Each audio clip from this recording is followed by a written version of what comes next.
एकदम दिल भर आया। कितनी आप लोगों ने सजावट सुंदर की है और कितनी मेहनत की है, तो जाने कितना क्या आपने खर्च किया होगा। एक माँ को तो यही सब विचार आते रहता है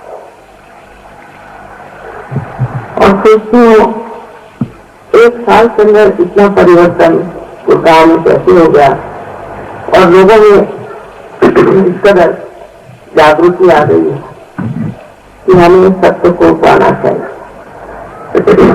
सत्य को पाना सब चाहते, सबका विचार यही है कि हम सत्य को प्राप्त करें, क्योंकि बगैर सत्य के ये जीवन का कोई अर्थ नहीं। अंधेरे में हम जो भी टटोलते हैं, देखते हैं, उसमें भ्रांति में इंसान पड़ जाता है। और ये कलयुग की विशेषता है कि कलयुग में लोग भ्रांति में आ जाते, उनके अंदर किसी चीज पर श्रद्धा नहीं बैठती, क्योंकि अजीब और गरीब लोग परमात्मा का नाम ले सकते हैं, बड़ी बड़ी बातें करके, धार्मिक बातें करके लोगों को भुलावे में डालते हैं। तो फिर सत्य क्या है और कैसे जाना जाए? लेकिन जो खोज रहे हैं वो इसमें मार खा जाते हैं। जो हृदय से खोज रहे हैं, श्रद्धा से खोज रहे हैं, वो पूरे बच्चे में आ जाते। और इसीलिए अपने हरियाणा में मैंने कहा था कि जरूर शुरू करें। उस यहाँ के लोग सीधे सरल है, पर हो सकता है यहाँ भी गुरुओं का चक्कर चल पड़ा होगा। जहाँ पर सादगी होगी वही गुरु जरूर जाता, और वो गुरु नहीं है, अगुरु। कोई तो दुष्ट है, राक्षस है, वो अपने को गुरु कहलाते हैं और सारा काम ऐसा करते हैं कि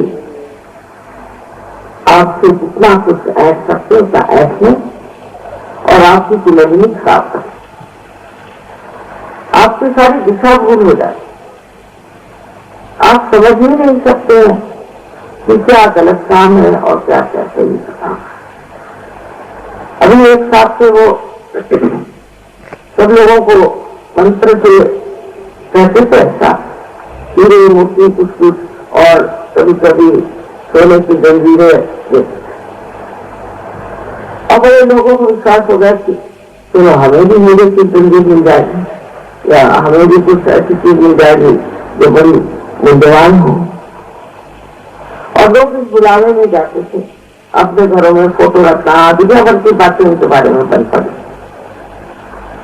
लेकिन ये सब करिश्मा वो आपसे एक तरह से भूल डालते, इसको विसर्जन करते हैं। उस तरह से वो इंसान को विस्मराइज करते हैं। विस्मराइज करने के बाद में इंसान जो भी चीज देखता है वो देखता नहीं, जो जानना है वो जानता नहीं, और उसके बाद वो अपने जो जिसे देना है देते रहे। बहुत रईस लोगों को ये देते थे हीरे, किसी को पल्ले, कोई कुछ कोई कुछ। मैंने कहा आपको सोचना चाहिए कि ऐसे ये देने वाले हैं तो अपने देश का कल्याण करें, या तो आपको ऐसा भी सोचना चाहिए कि वो आपको क्यों दे रहे हैं, आपके पास तो सब कुछ है, आपके ड्राइवर को दे। लेकिन इन बातों का किसी को कोई असर नहीं था। अंत एक बार भारी समारोह हुआ, उसे 4 कैमरे लगाए, एक ऊपर एक नीचे। अब आप कैमरे को कोई रिमोट पढ़ाई नहीं कर सकते, इंसान को तो कर सकते, तो कैमरे ने फोटो खींची और उनकी टिकट बन गई, और सब लोग बात छपने के लिए महाराज है तो, और कैसे करते करते लोगों कैसे बुलावे में डालते। इस तरह से बहुत अनेक तरह के लोग अनेक ढंग करते, और जब उनके पास बहुत ज्यादा पैसा हो जाता है तो कोई यूनिवर्सिटी खोल देंगे, तो कहीं कुछ और बना देंगे, बच्चों का स्कूल बना देंगे, कुछ ना कुछ बना करके लोगों को बुलावे में डालें। इन सब चीजों के पीछे में एक चीज याद रखें, हमेशा एक माँ की पीछे मत है कि बेटे तुमको क्या मिला, तुमने क्या पाया। ये तो तुम्हारे गुरुओं ने पाया, पर तुमने क्या पाया। बहुत से लोग हैं वो कहते हैं बड़ी शांति मिली, वो कहते हैं हमें बड़ा सुख मिला। ऐसा कुछ है नहीं। ऐसे झूठे बुलावे में मनुष्य बैठा था। असल में आपको शक्ति मिली, आपके अंदर शक्ति का जागरण होना चाहिए और आपकी जो सुप्त शक्तियां वो जागरूक होकर के और वो कार्यान्वित होनी चाहिए, उनके काम करिए। अगर आपके पास जो चीजें हैं वो इनका गायब हो गई और आपने तो कुछ पाया नहीं, और पाया तो कुछ इधर उधर से चीज पाली, ये तो बाजार में भी चीजें मिलती है। उसके लिए क्या जरूरी है कि आप इन गुरुओं की सेवा करें, उनको फोटो रखें और उनको बिजली लगाना, तो कोई एक पैसे की भी प्रतिबंधित भी की कीमत है। लेकिन बुलावे में मनुष्य जो आता है उसका कारण है कलयुग, और इस कलयुग में अनेक ऐसे लोगों ने जन्म दिया है जो भगवान के नाम पर और धर्म के नाम पर और तरह तरह की बातें बना बना करके और कहते हैं कि हम बड़ा भारी कार्य कर रहे हैं।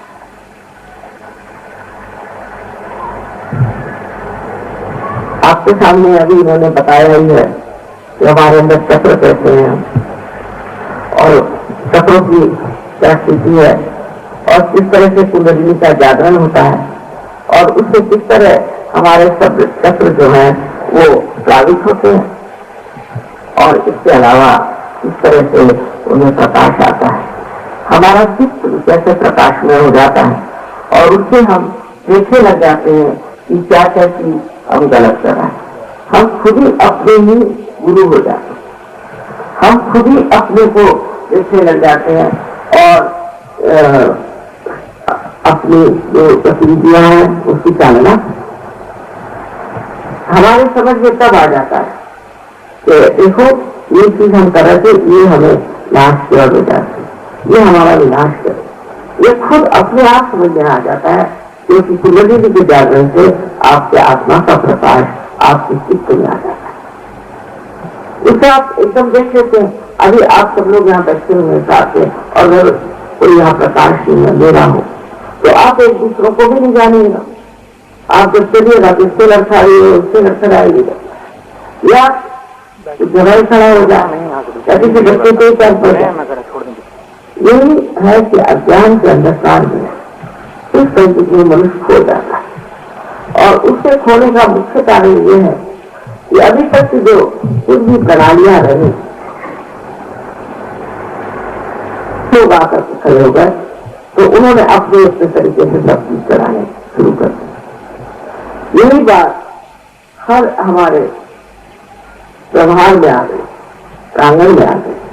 अब सब लोग कहते देखिए हमारे जमाने में पैसा नहीं था, आजकल पता नहीं ऐसे कैसे हो रहा है, हमारे जमाने में बात नहीं थी, क्योंकि उस जमाने में जो बातें होती थी उसके पीछे में लोगों में एक परमात्मा का भय था। सत्य को तो नहीं पाया था पर परमात्मा का भय था, और सोचते थे ये हमारे बाप दादा ने बताया कि ये गलत बात है, ये पाप है, तुमको ये नहीं करना। लेकिन अब वो भय उठ गया क्योंकि परमात्मा है कि नहीं, यही प्रश्न लोगों के सामने खड़ा हुआ। परमात्मा पे हम विश्वास करें या नहीं करें, और फिर परमात्मा की जगह ऐसे अगुरु आके खड़े हो गए, ऐसे दुष्ट लोग इनको की पता नहीं क्या कहना चाहिए, तो वो बीच में खड़े हो जाने से सारी ही परमात्मा की सृष्टि बदल गई और हम भी बदल गए, और बहुत सारी ऐसी गलत बातें होने लग गई कि जो होनी नहीं चाहिए। मनुष्य बहुत ज्यादा अपने में ही सीमित रह गया, अपने में ही, अपने स्वार्थ में, अपने प्यार में, और उसके परमार्थ के और लक्ष्य में। क्योंकि जब आप मंदिरों में जाओ, चर्च में जाओ, मस्जिदों में जाओ, कहीं भी जाओ और पैसा करें, हर जगह पैसा, पैसे की जरूरत कुछ नहीं होता। कोई समझता ही नहीं जब कहते हैं कि पैसे में पैसा नहीं दिए, कोई नहीं समझता। अब बताइए ये इतने सुंदर यहाँ फूल लगे, इन फूलों को हमने प्राप्त किया, ठीक है, माली को पैसे दिए, पर इस पृथ्वी माता को कुछ पैसा दिया क्या? जिसने काम किया उसको आपको कुछ पैसा नहीं, क्योंकि वो पैसा समझती नहीं, उसको मालूम नहीं पैसा चीज क्या, उसका कोई मूल्य ही उसके सामने नहीं है। पैसा कोई बड़ी भारी चीज है या उसको प्राप्त करा के, और तो इसी में आनंदित है कि मेरे अंदर जो एक शक्ति बंधी हुई है जिससे मैं एक बीज को एक सुंदर से वृक्ष में भी परिवर्तित कर सकती हूँ, तो क्यों न करूं। और उसी परिवर्तन क्रिया को वो अपना सबसे महत्वपूर्ण कहलाते हुए संपत्ति का दान करना। इसी प्रकार सहयोग में भी आप जानिए कि ये एक जीवंत क्रिया है, जीवंत क्रिया। वो कैसे घटित होती, तो पूछेगा कि एक बीज जब लगाइए तो उसमें से पौधा कैसे निकल आता है, कोई जवाब नहीं। जो बीज है उसमें भी एक चीज बीज है, उसमें भी एक चीज है, और जो ये जमीन है उसमें भी वही चीज बंधी हुई थी जिससे ये पनपता है। ये सब अंदर से बंधी हुई चीजें शुरू से परमात्मा ने बनाई हुई है, और उसी के कारण ये सृष्टि जो है इससे तो भी ऐसे कार्यों को करती है, इसको हम समझ नहीं पाते। जैसे अब एक फूल का पेड़ पौधा है वो एक ही हद तक पड़ेगा, एक आम का पेड़ है तो एक ही हद तक पड़ेगा, आम में सेब नहीं लगे। ये सारी सीमाएं मानने वाली जो शक्ति है उसी को हम परम चैतन्य है। इसको बहुतों ने नानक साहब की आज शताब्दी है, उनको नमस्कार करके हम कहते हैं। उन्होंने कितनी बार इस बात पर कहा, ये जीवन क्रिया है, इसके लिए कहाँ जंगल में जाते, कहाँ जाते, तुम्हारे हृदय में बसे हुए उस परमात्मा को प्राप्त। उन्होंने खुद का सहज समाधि लागू, समाधि माने ये जो उसी दशा हमारे चेतना की है वो सहज होती है, उसमें ये नहीं कि ये करो वो करो, खुद भी करने की जरूरत है, अपने आप होती है। और आज का बड़ा भारी दिन है, ये कहते हैं कि सलाम गुरु राम था और यहाँ पर नानक साहब के शताब्दी पर हमें आना पड़ा, ये बहुत बड़ी बात। आज गुरुओं पर कहने की बात ऐसी आ गई है कि कहाँ वो लोग और कहाँ ये लोग, अपनी बुद्धि चलाने और सोचना चाहिए। ईसा मसीह को 30 रुपए में बेच डाला गया, क्या उन्होंने किसी से रुपए इकट्ठे किए? ये लोग आपसे रुपए इकट्ठे करते हैं, बड़े बड़े महल बनवाते हैं, बड़े बड़े पता नहीं क्या क्या धंधे करते हैं, और ये रुपया इकट्ठा करने का धंधा कोई भी परमात्मा का मनुष्य करता, उसको नहीं समझना। जैसे ये पृथ्वी माता है उसी तरह से उसका हृदय होता है, वो सिर्फ देना ही जानता। ऐसे समझ से अगर आप करें, क्योंकि उन्होंने पिछले साल मुझे बताया था, यहाँ बहुत से लोग किसी गुरु से बहुत प्रभावित थे, उन्होंने सब हमारे इसमें भी एडवर्टीजमेंट लगाए थे, उसका उन्होंने फायदा है, इसमें फोटोग्राफ लगा के सब फायदा है। मैंने कहा ठीक, नेक्स्ट ईयर अब आके खोल लेती है। कबीरदास जी ने कहा है, कैसे समझाऊं सब जगह अंधा, ऐसे कैसे हार करके बैठे, वो लोग हार गए। उस वक्त वो किसी नहीं थी कि लोग सुने इस बात को, जाने कि पहले बच्चे को प्राप्त, बहुत ही कम लोग थे, बहुत कम लोग, और उन लोगों की एक स्थिति उचित थी। जैसे नामदेव महाराष्ट्र के एक दर्जी, और उनकी एक विशेषता थी कि उनकी जो नौकरानी थी वो भी साधु। तो वो फिर पंजाब में आए, तो गुरु नानक साहब ने उनको पहचान लिया, क्योंकि पहचान तो उन्हीं से हो सकती जो स्वयं पहुंचे हुए, इनको प्राप्त हुआ है परमात्मा का आशीर्वाद, जो आत्म साक्षात्कारी, वही आत्म साक्षात्कारी को पहचान। रामदेव एक बार एक गांव में गए, वहां पर एक कुम्हार, मैंने आशा की आपके कुम्हार वाली देखी तो मुझे उनकी याद आ गई। तो गोरा कुम्हार करके एक कुम्हार थे, वो भी शादी कर, तो जब देखा उनके खड़े थे वहां जाकर के देखा कि वो अपनी पांव से मिट्टी को तोड़ रहे, उसको देखते ही साथ नामदेव एकदम हताश खड़े, और खड़े हो कहते हैं मराठी में है कि निर्गुणा क्या देखी आलो सगुणा, यानी निर्गुण को देखने आया था हमें, ये सबसे पहले हुए उस प्रकाश को, चैतन्य को देखने आया था, तो वो तो सगुण में तेरे अंदर खड़ा है। ऐसी पहचान एक संत की संतों की, ये पहचान एक असंत नहीं करता। इतनी बड़ी बात कहना दूसरे के लिए, तेरे अंदर तो सारा सगुण में ही वो चैतन्य बराबर दिख रहा, और ये जो उनका कहना था वही बात आप देख सकते हैं कि नानक साहब ने उनको कितने इज्जत से आपने कहा। फिर वो पंजाबी और उनकी इतनी बड़ी किताब है पंजाबी भाषा, रामदेव जो कि महाराष्ट्र के थे, इतनी बड़ी किताब उन्होंने लिखी और इसमें वर्णन किया कि निराकार क्या था। उस वक्त नानक साहब ने कहा कि अभी तो साकार की बात नहीं करो, निराकार की बात, क्योंकि साकार की बात करो तो लोग फिर लगे मूर्तियों को पूजना, ये करना वो करना, पर वो भी साकार की बात ही रहे। ऐसा कि अगर आप फूलों की बात करिए तो लोग फूल जाए तक जाते, अच्छा तो फूलों की बात मत करिए, शहद की बात करिए तो क्या आपको शहद को प्राप्त करना, तो शहद की बात शुरू करिए तो शहद में आपको एक मधुकर होना चाहिए, आपको एक बीज होना चाहिए, जिससे कि आपको वो शक्ति आए कि आप उस शहद तक पहुंचे। ये बात उन्होंने सबने कही है, ये कोई नई बात नहीं कह रही। तुकाराम थे, रामदास थे, आदि शंकराचार्य थे, या कोई भी आपको सबसे बड़े, तो मैं कहती 22 शताब्दी में तो ज्ञानेश्वर जी हो गए, उन्होंने भी साफ साफ कह दिया कि आत्म साक्षात्कार के बगैर आप ज्ञान को प्राप्त नहीं करें।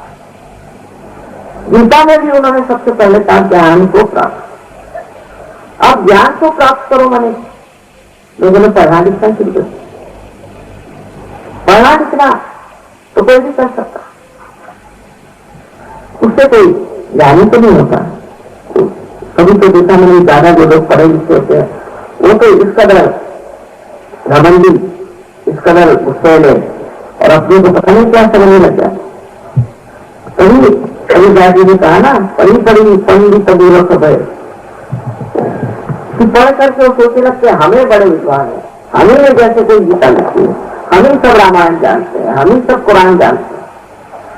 और इसमें एक तरह की जो मद का नशा चलता है, उससे आदमी देख भी नहीं सकता कि मैं जिसको कहना हूं ज्ञान, वो ज्ञान नहीं, क्योंकि ज्ञान एक इसलिए कि हम अपने नसों पर जान सकते हैं, अपने सेंट्रल नर्वस सिस्टम से ज्ञान को जानना है। जैसे इंसान और पशु में अंतर है कि बहुत सी बातें इंसान जानता है, पशु नहीं जानता। वो जानता है अपने सेंट्रल नर्वस सिस्टम,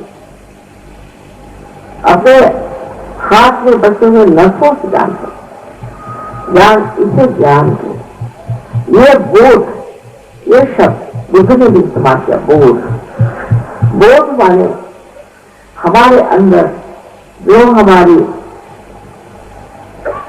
यंत्रणा है पूरी बनी हुई, जो हमारे शरीर में जो ब्रेन है और उसकी जो कुछ चीजें हैं, उस सब में इसका ज्ञान होना चाहिए। जैसे आप बैठे, आप देख रहे हैं कि यहाँ लाइट चल रही, अभी आप सब देख रहे हैं और सब यही बात जान रहे हैं कि यहाँ लाइट चल रही, इसमें तो कोई शंका नहीं कर सकता, क्योंकि आप अपने आंख से इसे देखते, अपने सेंट्रल नर्वस सिस्टम से आता है।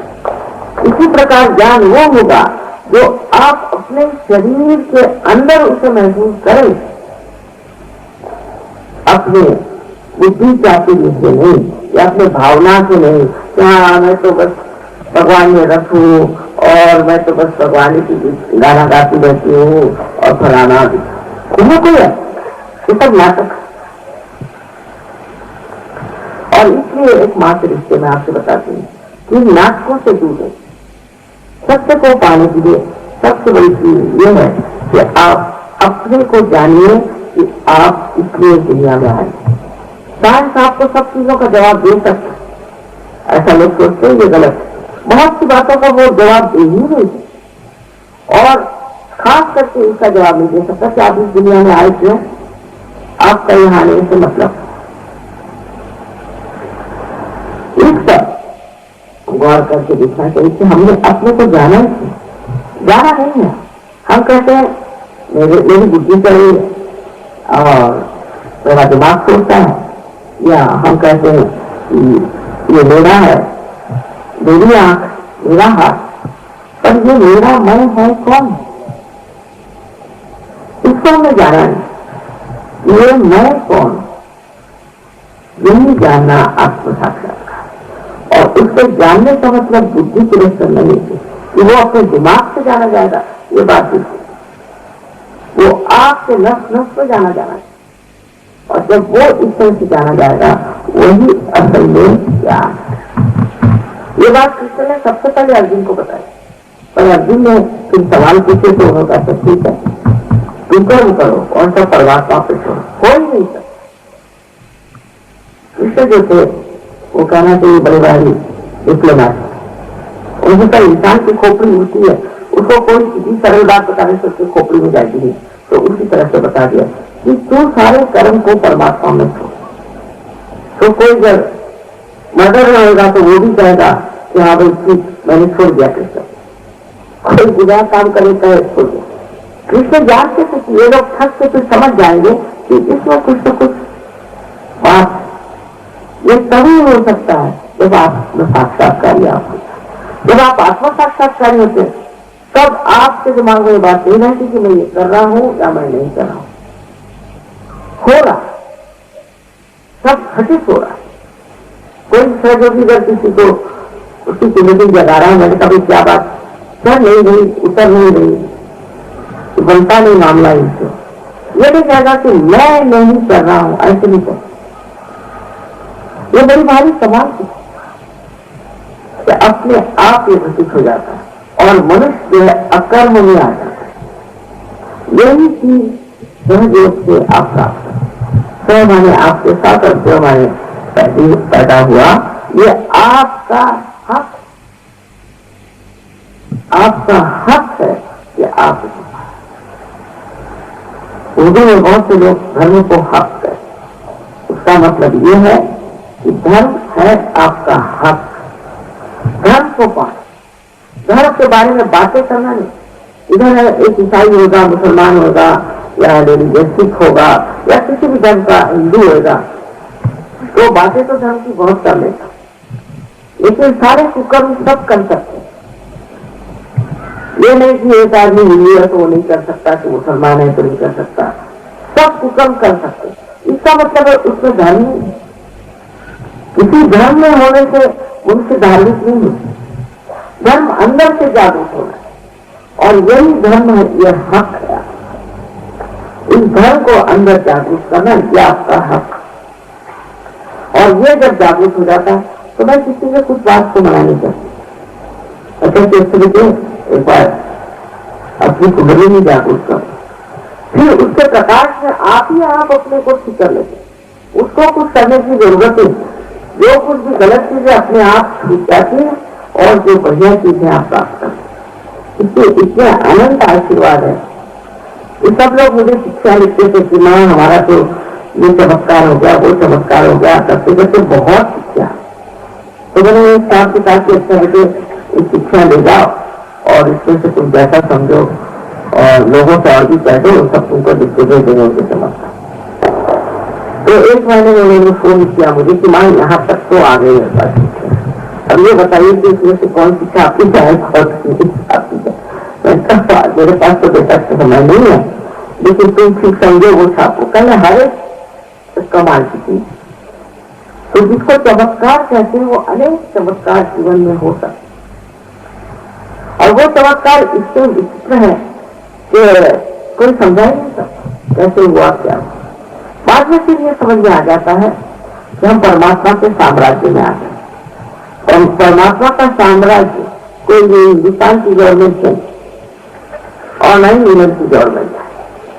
परमात्मा का साम्राज्य जो है वो बिल्कुल पूरी तरह से तुच्छ, बहुत कोई आप चीज को सोचे और फौरन उसका असर करे। कमाल की चीज है ये परम चैतन्य का जो दरबार है वो ऐसा है कि उसकी रचना ही कुछ इस तरह से बनी है कि कोई कुछ कह दे और वो चीज घटित हो जाए।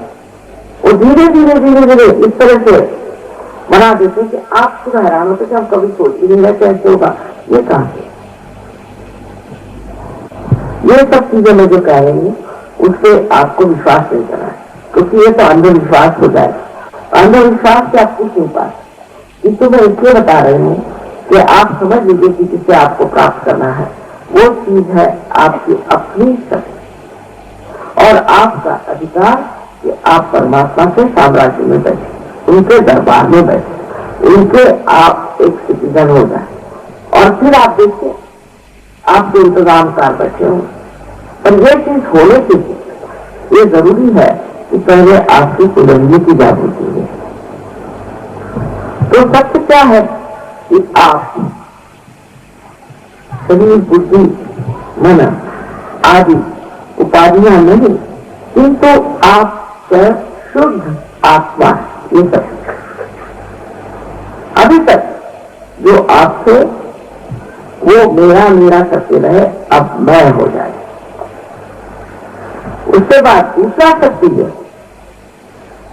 कि चारों तरफ जो फैली हुई परमात्मा की शक्ति है, परम चैतन्य, वही सब जीवंत कार्य होकर वही शक्ति और उसी शक्ति का जब संबंध हमसे हो जाता है, जब हम उसे प्राप्त कर लेते हैं, तो वो हमारे अंदर से पूरी समय बहती है। और इसी के लिए ये जैसे इसका एक कनेक्शन है ना, ऐसा ही कनेक्शन ये कुंडलिनी जग करके उस परम चैतन्य शक्ति की तरह। अब इसमें आप अगर बुद्धि से उसका विश्लेषण करें और उसके ऊपर सोचे कैसे कैसे हो सकता है। मां लोगों ने तो कहा कि कुंडलिनी का जागरण बड़ा कठिन है, फिर कोई कहते हैं कि माँ कुंडली के जागरण से बड़ी गर्मी आती है, ये पर ये तो कुछ होता नहीं, अभी तक हुआ नहीं कुछ। अच्छा फिर ये भी कि हम कहते ये देखा है कि कुंडली जागृत हो जाती है, अगर हो जाती है तो कोई तो बात विशेष है। अगर ये जागृति हो जाती है तो कोई ना कोई विशेष बात है। और आज आप ऐसे सभा में पैदा हो, खास कर ऐसा बाहर का समय है जिसको मैं ब्लॉसम टाइम कहती हूँ। इस समय ऐसे लोग पैदा हुए हैं कि वे बड़े आतुर हैं परमात्मा को जाने, बहुत उत्कंठा से, बहुत लगन से चाहते हैं कि हमें सत्य प्राप्त हो, किंतु बुलावे में आ गए क्योंकि ये कलयुग, इस कलयुग के काले अंधकार में वो खो गए। और कुछ भी हो जाए, अगर वो साधक है तो उनका ये हक है कि वो इसे प्राप्त करें और वो उनको मिलना है। इसलिए आप पैसा कितना देंगे? जिस किसी को पैसा दो, नहीं तो कुछ भी दो, उसको कुछ समझ में आता है कि उसको कोई अकल है, उसको पैसा क्या नहीं। और इस कार्य के लिए आप मेहनत क्या करनी? जब सब चीज आपके अंदर बंधी हुई है और जब सब चीज आपकी पहले से तैयार है, फिर जैसे कि एक समझ लीजिए ये मोमबत्ती पहले से तैयार है, अब इसके अंदर अगर आपको दीप जलाना है तो क्या मेहनत करनी है? एक दूसरी मोमबत्ती ला के उसके पास पकड़ लीजिए, वो जल जाए। सीधी सीधी बातें से मैं आपका लेना देना कुछ नहीं बनता। सबसे बड़ी बात है कि सबसे प्यार है। प्यार की बात तो कोई करता ही नहीं, एकदम शुद्ध प्यार, शुद्ध प्रेम। और ये जो शुद्ध प्रेम है ये इतना मधुर और इतना संयोग करके आपके अंदर ऐसे ऐसे करामात करके दिखाएगा कि आप खुद हैरान हो जाएगा कि ये जहाज में क्या कमाल है। इसका कुछ बुद्धि की चेष्टा नहीं है, ये बुद्धि से परे, मन से परे एक आपकी अवस्था है। इसलिए दो अवस्थाएं प्राप्त होती हैं। पहली अवस्था है जिसको तो हम कहते हैं निर्विचार समाधि। उस दशा में, निर्विचार समाधि की दशा में आप निर्विचार हो जाते, एक विचार उठता है खत्म हो जाता है, दूसरा विचार उठता है खत्म हो जाता है। हम लोग या तो भूत में रहते हैं भविष्य रहते, भूतकाल में शिक्षा के बीच में उस पर सोचते या भविष्य के बारे में, और उसी पर हम नाचते रहते हैं। लेकिन ये हम सोचते हैं कि हम ये जो वर्तमान ये समय इसमें नहीं ठहर पाते, इस समय में नहीं ठहर पाते, वर्तमान में हम ठहर नहीं पाते। पुनर्जीवन के जागरण से ये जो आपके विचार है तो एक बार उससे गिर जाते हैं और फिर उससे जिससे वो अलग अलग हो जाए, और उसके बाद बीच के जो जगह उसको विलंब कहते हैं, उसमें आपका चित्त ठहर जाता है, तब कोई विचार नहीं आता, पर आप पूरी तरह से सचेत है, चेतित है। इस तरह से निर्विचार समाधि, समाधि माने जी माने बुद्धि से समा माने जो समा गई, बुद्धि से परे है जी, पर समझ लीजिए कि बुद्धि उनको समझ लीजिए, तो आपकी जो चेतना है वो समाधि, तो पहले निर्विचार समाधि ये प्राप्त हुई, और उसके बाद में निर्विचार समाधि के बाद में निर्विकल्प समाधि प्राप्त होती। बहुतों को दोनों एक साथ ही हो जाते, निर्विकल्प में कोई शंका कुशंका नहीं रह जाती। इसको जब आप इस्तेमाल करते हैं इस शक्ति को, तो आप आश्चर्य करते हैं कि आपके हाथ से कुंडली में खड़े लोग, आप लोगों की बीमारियां ठीक करें, उसमें क्या आप चक्रवेश है, क्योंकि आप सामूहिक चेतना में जागरूक हो गए, इसका कोई है ही नहीं, आप ही एक शरीर के अंदर प्रत्यंग हो गए, इसलिए आप महसूस कर रहे हैं, उसको जान रहे हैं कि दूसरे में क्या तकलीफ है, शिकायत है, आपके एरियो पर आप जान रहे हैं। उस सामूहिक चेतना पर जब आप कार्य करते हैं और सामूहिकता में जब आ जाते हैं, तो आपको एक दूसरी दशा प्राप्त होती, जिसे हम निर्विकल्प समाधि, निर्विकल्प माने कोई विकल्प नहीं रह जाता, तब आप समझ जाते हैं हाँ सत्य को पाने। ऐसे कहने के लिए तो बात बड़ी अनूठी लगती है, लोग ऐसी बातें कहते नहीं और बताते नहीं है कि आपकी चेतना में इतना परिवर्तन हो जाता है, एक नया आयाम, एक नया डायमेंशन आपके अंदर आता है। वो ये कि आप सामूहिकता में उतर के सबको जानते हैं, सबको समझते हैं, सबके चक्रों के बारे में जानते हैं। आप बोलेंगे नहीं, लेकिन आप जानेंगे तो। अगर आप ये समझ लें कि ये चक्रों के कारण ही हमारे अंदर जो भी दूषित हुआ, जो भी गलत है, वो सब इन चक्रों के कारण है, चाहे शारीरिक, मानसिक, बौद्धिक और संसारिक कोई सी भी चीज हो, इसके अलावा आध्यात्मिक कोई सी भी चीज जो हमारे अंदर खराब होती है, चक्रों से खराबी से होती है। और अगर हम चक्रों को ठीक करना सीखें और उनके बारे में जान लें, तो हम ठीक हो सकते और दूसरों के भी हम चक्र ठीक कर सकते हैं। ये सब शक्तियां आपके अंदर है और ठीक है, उनको प्राप्त करना। बस एक बात जरूर है कि आपको इस परिवर्तन के लिए अंदर से एक शुद्ध इच्छा रखनी, बाकी इच्छाएं पूरी होती है पर तृप्ति नहीं होती। एक शुद्ध इच्छा है कि हमारा योग उस परम चैतन्य से होता है। ये शुद्ध इच्छा अगर आपके अंदर है तो ये कार्य हो सकता है बहुत आसान।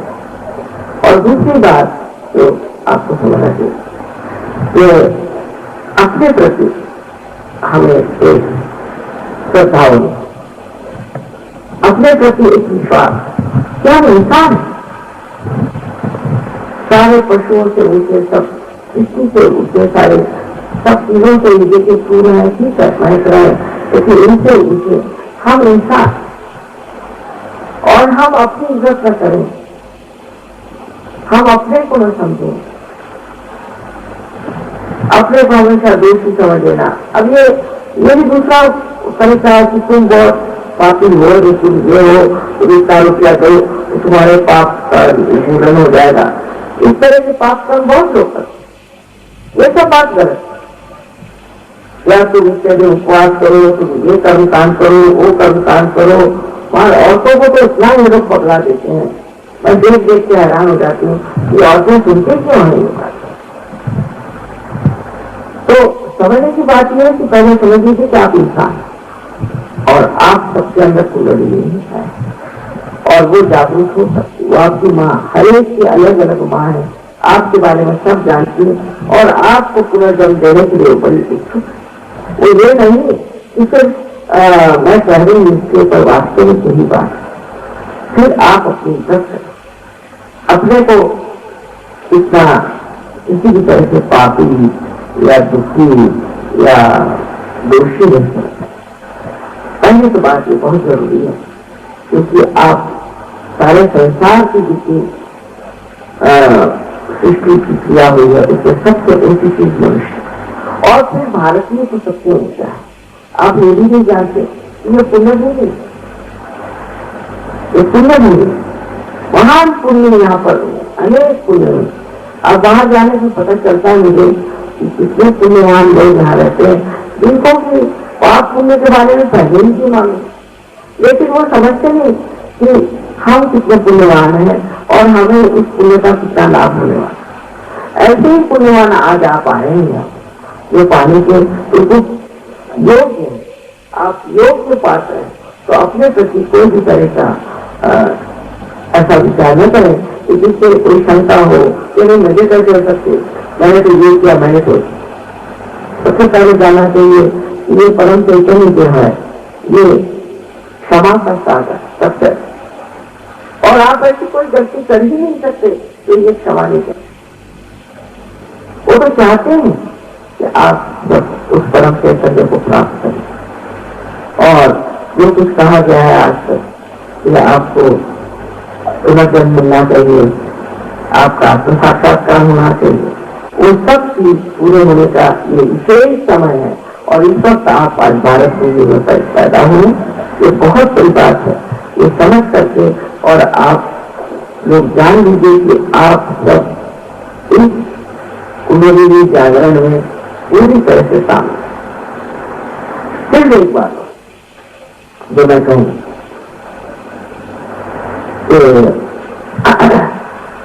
देर में अभी जब आप आएंगे तो जैसे बीच में अंकुर आ जाएगा, पौधा निकल भी रहा है तो भी उसको संजोना पड़ता है। इसलिए इसके बाद ये नहीं होना चाहिए कि आप लोग मेरा लेक्चर सुनने आ गए और फिर उसके बाद पार हो गए, फिर आपको लगेगा थोड़ी वैसे और मैं तो तैर रहा हूँ आ रही हूँ, ऐसा लगता है। उसे पूछती है फिर वो कुंडली जो है वो हर एक क्षेत्र से आपके काम कर रहे हैं। तो आपके लिए आवश्यक है कि यहाँ जो सेंटर बना हुआ है और इसकी बात है, ये सेंटर जो है ये सब सेंटर यहाँ के बड़े अच्छे लोगों ने लिए हुए हैं, वो बड़ी मदद कर रहे हैं। तो ऐसे सेंटर से आपको सबको जाना है, क्योंकि ये कार्य सामूहिक है, ये सामूहिक चेतना का कार्य सामूहिक है। और एक शरीर जैसे उन्होंने 7 देशों की बात करी, वो सारे 7 देश के सारे सहयोगी जो है वो इसी एक शरीर के समझ के अंगों प्रत्यय होते हैं। अगर आप कोई तकलीफ हो जाए तो सारे 7 देशों में वो बात भूल जाए, किसी को जरा तकलीफ हो जाएगी तो वो दौड़ पड़े ऐसे इनकी मदद करें। हर माँ ऐसे रिश्तेदारी ऐसा प्यार कहीं देखते तो हम देखते हैं। अभी हम गए थे रशिया, वहां पे करीबन 7-8 हजार लोग आए और अनेक देशों उनको भाषा भी नहीं आती, और क्या प्यार और क्या आपकी बातचीत होती है। इस तरह से एक दूसरे से मिल रहे, एक देश का बिल्कुल माँ का देश को बिल्कुल बात मेरे बच्चे सब आकर के इस तरह से कोई झगड़ा नहीं, कुछ यहाँ हंसी मजाक हो उन समय हंसते रहना, हंसी मजाक करना और एक दूसरे की टांगे खींचना हो, लेकिन इतना प्यार, इतना गुलार, इतनी आपकी पूछताछ और सब ऐसे मंडप में कोई चीज की जरूरत नहीं, कुछ नहीं, सब मजे में। इस प्रकार की एक बड़ी भारी कौम तैयार हो, और ये जो कौम है इसको हम सहज शैली कहते हैं। ये सहज धर्म में बैठे हैं और सहज को आप फौरन पहचान लो, इसकी बातचीत, उसकी तबीयत, बोलने का ढंग, वो सब कुछ। मैं चाहती हूँ कि आप लोग जो यहाँ से गुड़गांव से हैं, कल मैंने गलती करके मुझे लगा मैं गुड़गांव में गई, क्योंकि उनका गुड़गांव से लोग बहुत ज्यादा मिलते थे, तो बड़े लिखे लोग बैठे थे, तो मैंने कह दिया ये गुड़गांव में बताया चला कि गुरुग्राम से दूसरा है और इसका नाम था गुरुग्राम। तो वहाँ मैंने कहा कि आप दूर के जैसे नीचे लग रहे हैं, सब लोग तो मैंने उनके ही कर दिया कि तुम गुरुग्राम के पहला जो भी हो। आज का दिन ही बहुत बड़ा है और इस दिन पर इन लोगों ने, संतों ने कितना अपना फूल लिया, कितनी बातें कही, कितनी वाणी कही, कितनी मेहनत करी, पर हम लोग उससे चल नहीं पाते क्योंकि हम समर्थ नहीं है। हमारे अंदर अभी वो प्रकाश नहीं है, उस प्रकाश को ले लीजिए। फिर आप देख लीजिए कि कैसे आनंद के सागर में आप तैरने लगे। आज हमारे ऐसी पहली ऐसी में कहती नहीं शुरू में कनेडा में क्यों आज के दिन गुरु नानक की शताब्दी के जैसे मन की आती जो बातें उन्होंने कही, जो बातें उन्होंने कबीरदास जी ने भविष्य के बारे में कही, वो सब पूरी होने वाले और उससे कोई शंका नहीं। तो अभी इन लोगों को जागृति चाहिए और सर आंखों पर यहाँ बैठे, पर जिनको नहीं चाहिए उनको जबरदस्ती नहीं करनी, क्योंकि आपको परमात्मा ने आपकी स्वतंत्रता दी। चाहे आप नर्क में जाना चाहें, चाहे स्वर्ग में जाना चाहें, ये परमात्मा ने आपको छोड़ा। इसके लिए कोई भी नहीं कि कोई जबरदस्ती कर सकते। तो जिनको जागृति देनी है वो जरूर बैठे रहे, और जिनको नहीं देनी है वो जरूर चाहे तो बड़ी मेहरबानी। ये जरूर मैं कहूंगी, ये कितना भी भाषण दो, पूर्ति करो, उससे कोई फर्क नहीं पड़ता।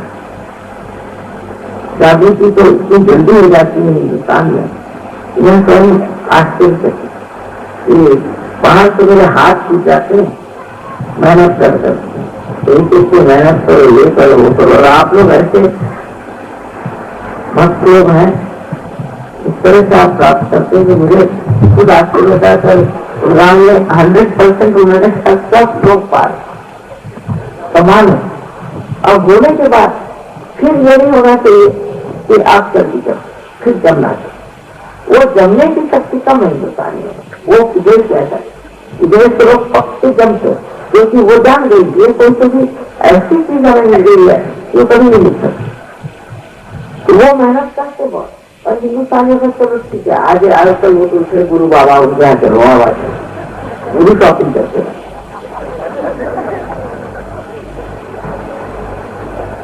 तो इसके प्रति एक बहुत श्रद्धा से अपनी और श्रद्धा या अपना आत्म साक्षात्कार जिससे बढ़ा, इसीलिए मैं बार बार कहती हूँ अपने और श्रद्धा, और उस श्रद्धा से आप जम जाए। पहले आप अपने को जान लीजिए, फिर आप मुझे भी जान लीजिए। अभी मुझे जानने की कोशिश मत करो, बड़ी कठिन काम है। आप पहले अपने को जानिए और उससे फिर आप जम जाए, उस सत्य से आप जम जाए, तब आप समझेंगे कि आप हैं क्या। मैं जो कह रही हूँ कि आप इतने गौरवशाली हैं, ये मैं सिद्ध कर, लेकिन आगे दावादौर नहीं होना, इसीलिए जमते जाना। जैसे कहते हैं कि 20 जगह थोड़ा सा पानी मिले वहीं कुआ खोलना चाहिए, 10 जगह से करने से क्या फायदा।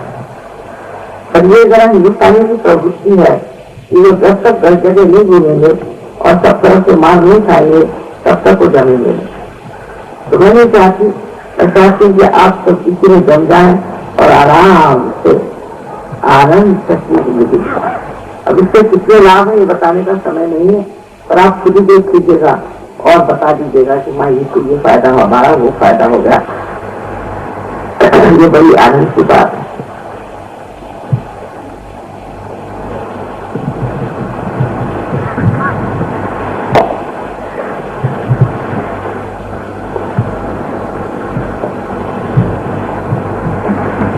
इसका मतलब आप सभी लोग चाहते हैं कि आपकी जागृति हो जाए, ठीक है।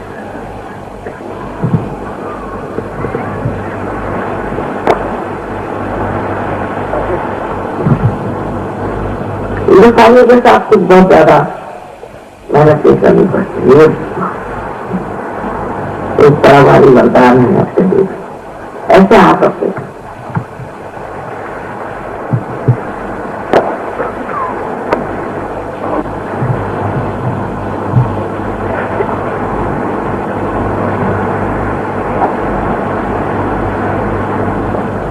ऐसे रखें जिससे कि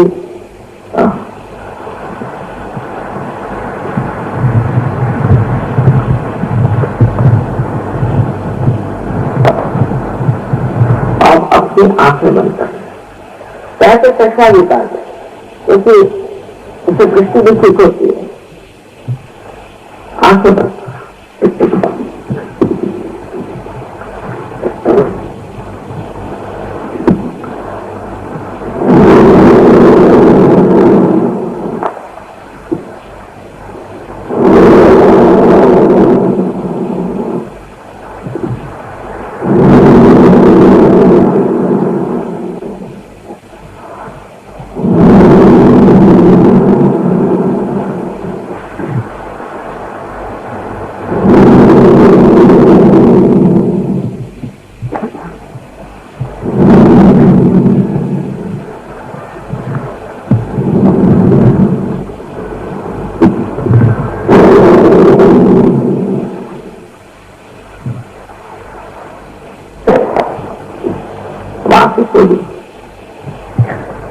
हाथ मेरी ओर करें और ये हाथ से अपने सर पर एक के साथ राइट हैंड करते रखते तालू के ऊपर कुछ गर्म या ठंडी हवा निकल रही है, थोड़ी पहले गर्म भी निकलती है। हाथ हिला के देखो, राइट हैंड ऊपर अदान हाथ सर से ऊपर तब दिखाई देगा।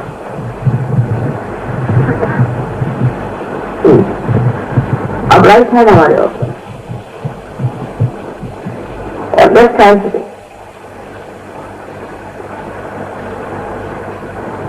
सर झुका लें, सर झुका दीजिए, थोड़ा हाथ घुमा के देखिए पीछे पीछे के लिए, ऊपर बहुत ऊपर तक आते, इसी से यही पास है। सर नीचे झुका लें।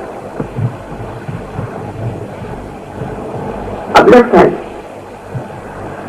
मेरे ऊपर और राइट हैंड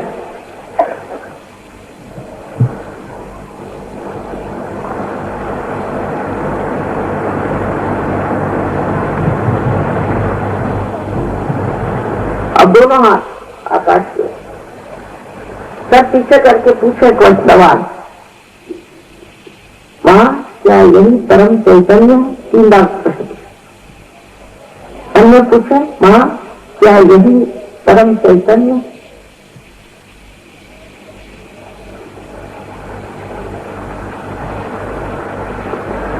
लास्ट क्वेश्चन, मगर इसकी परम चैतन्य ठीक है।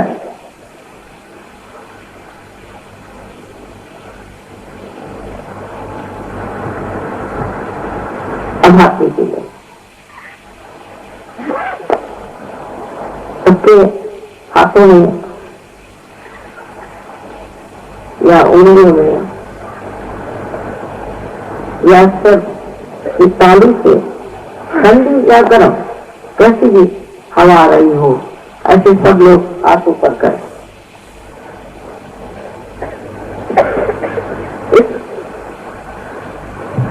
सबके सब आप लोग पार हो गए, सबके सब पार हो गए। अब आप साधु लोगों को मेरा नमस्कार।